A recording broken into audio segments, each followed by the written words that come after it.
Hello' guys, কি খবৰ সকলোৰে? আশা কৰোঁ সকলোৱে ভালে আছে। আজি মই ভাবিলোঁ অলপ ঘৰৰ পৰা চব্জি ছিঙো আৰু এটা লগতে ভ্লগো বনাই দিওঁ। এয়া হৈছে আমাৰ ঘৰৰ তিতা কেৰেলা আৰু নেচেৰা। বেছি একো লগা নাই, কেইডালমান নেচেৰা আৰু তিতা কেৰেলা লাগিছে, বেঙেনা লাগিছে কেইটামান। যোৱাকালি মায়ে ছিঙিলে বেঙেনাকেইটা, এতিয়া আৰু নাই। এয়া হৈছে তিয়হডাল বা কি হয় নাজানো আৰু। নেচেৰাডাল চাওকচোন কিমান ধুনীয়া হৈছে, দেখিবলৈ ধুনীয়া হৈছে, ডাঙৰ হৈছে, খায়ো ভাল লাগিব। নেচেৰা লাগিছে আৰু বেছি লগা নাই, যিয়ে দুডাল এডাল লাগিছে সেইখিনিয়ে বহুত ঘৰৰ চব্জি।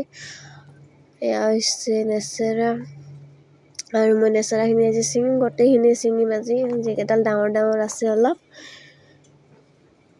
নেচেৰা ছিঙি ভাল লাগে, খাই ভাল লাগক বা নালাগক, ছিঙি ভাল লাগে আৰু খায়ো ভাল লাগে দিয়াচোন। বজাৰৰ পৰা অনা আৰু ঘৰত পৰা ছিঙি পেলাই খোৱা, নিজে খেতি কৰি বহুত বেলেগ। এয়া বিচাৰি ছিঙিব লাগিব, এডাল দুডাল লাগিছে। ধুনীয়া হৈছে নেচেৰাখিনি, খায়ো টেষ্টি লাগিব বহুত। তিতা কেৰেলাকেইটাও বেছি ডাঙৰ হোৱা নাই, সেনেকৈ ছিঙো আৰু। মই শুনিবলৈ পাইছোঁ তিতা কেৰেলা হেনো সৰুতে বেছি তিতা নালাগে, আৰু মই তিতা ইমান খাই ভাল নাপাওঁ। সেইকাৰণে ভাবিলোঁ সৰু থাকোঁতে মই তিতা কেৰেলাকেইটা ছিঙি পেলাই আজি খায়েই দিওঁ।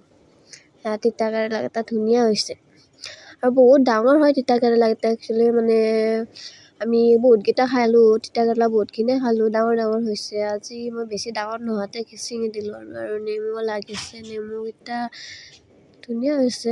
বহুতে লাগিছিল নেমু, খাওঁতে শেষ হৈ গ'ল, ইমান গৰম যে।